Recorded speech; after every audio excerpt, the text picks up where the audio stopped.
आस भले टूटे हो बाकी साथ नहीं छूटे हो। ई प्यार नहीं कम होखे ना दिल कब दुखे हो।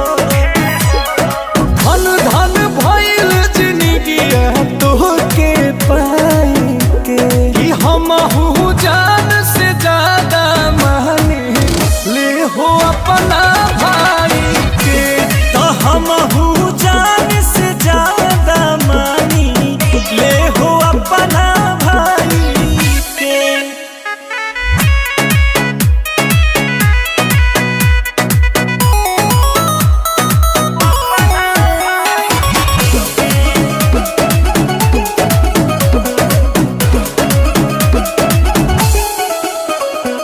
भगिया हो तोहर खिल जाला